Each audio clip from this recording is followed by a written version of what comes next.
How many times have you watched the exact same people win over and over and over again? It's so easy to look at them and just think they were born with some unmatchable raw talent or that they just keep getting incredibly lucky breaks. Well, right off the bat today, we're going to absolutely shatter that illusion. The truth that you're watching happen in real time, even if you don't fully see it yet, is that winning is not luck. It's actually a highly precise, repeatable system. To really understand this system, let me take you back to a story from our source material. Picture this, a 13-year-old kid competing at the state chess nationals. Imagine sitting at that board, giving it absolutely everything you have, and suffering 4 devastating, completely clean losses in a row. I mean, not even close games, clean losses. Every single move felt wrong, every decision felt like it was made just a second too late. Sitting there after that 4th loss, staring at the board, hitting absolute rock bottom, the only logical thought was, I shouldn't even be here. I think we've all felt that exact urge to quit when brute force effort just isn't working, right? So, welcome to this explainer on the art of winning at anything.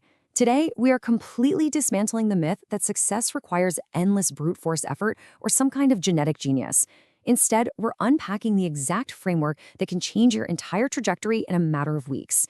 If you're feeling lost right now, or maybe you're hitting a plateau you just can't seem to break through, pay close attention today because we're breaking down a proven system to completely change how you operate. Okay, let's dive right into this roadmap. First, we'll look at the core system of winning. Then, intelligence is pattern recognition. Third, position above pure effort. Fourth, speed and delusional optimism. And finally, playing the real game. Let's get into it.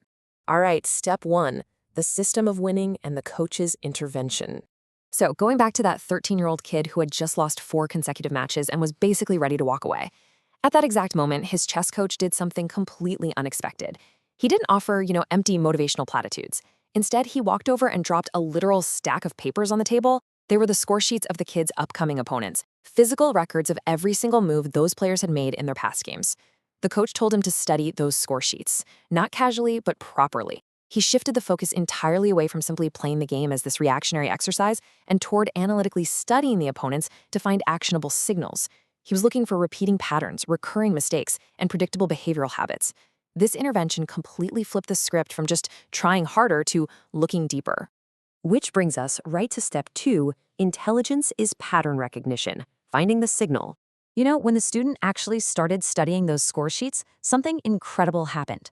The overwhelming noise of the game just faded away, and the signals started to appear. You see, things that blow up or succeed rarely ever start as closely guarded secrets. They start as observable patterns that are hiding right out in the open. We actually need to completely redefine intelligence here. It's not some static IQ score. Intelligence is the ability to notice signals in the noise and act on them early.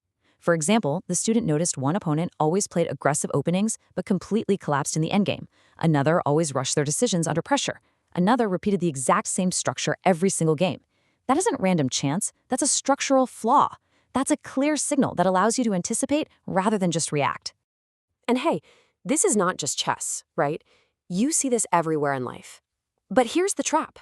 The average person spots the pattern, but still hesitates. They wait to feel ready. They wait to be good enough. They wait for confirmation that their move is actually going to work. And by the time they finally move, poof, the opportunity is crowded and gone. But the winner? The winner doesn't have the luxury of waiting. They move messy, they move early, they act uncomfortably, they stop reacting to the world and start expecting it. Moving on to step 3, position above pure effort, game theory in action. Okay, so once you've used that pattern recognition to see the board clearly, the game fundamentally shifts. Your very next move matters significantly more than the raw, blinding effort you put into it. You step out of simply trying to play better and step straight into the realm of game theory. Here's a fundamental rule to live by.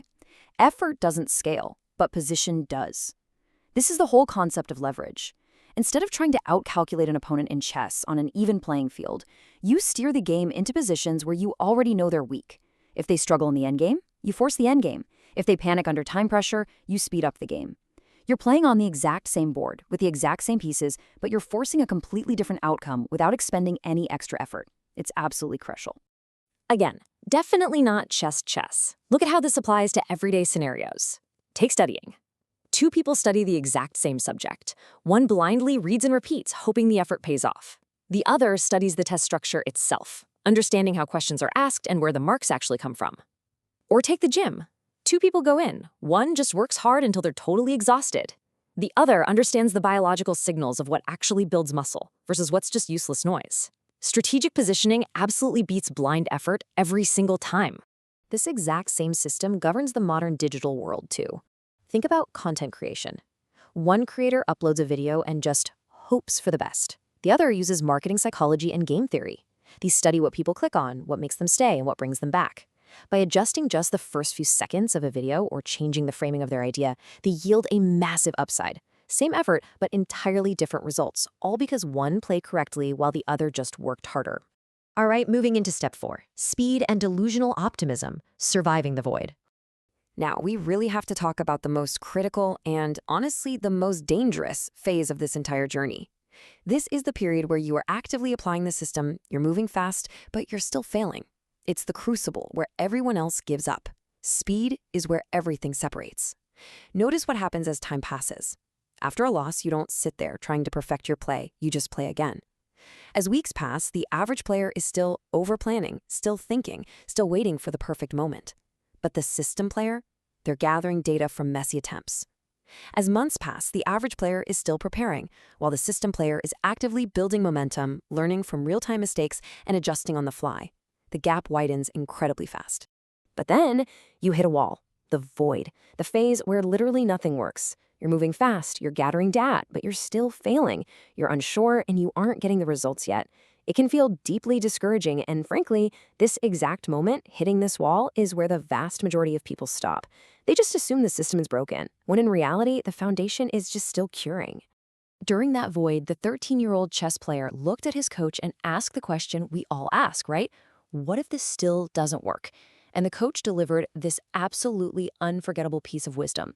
He said, if you keep seeing what others miss, the results will have no choice but to follow. Just take a second to really absorb that.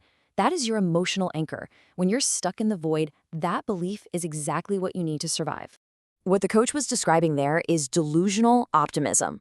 Now, actually, scratch that. It's not just blind hope. It's trusting the process long enough for it to actually start making sense. It's a necessary survival tool. Delusional optimism buys you the crucial time required to build specific knowledge.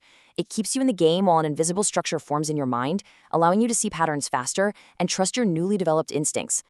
Finally, we arrive at step 5, playing the real game, the ultimate advantage.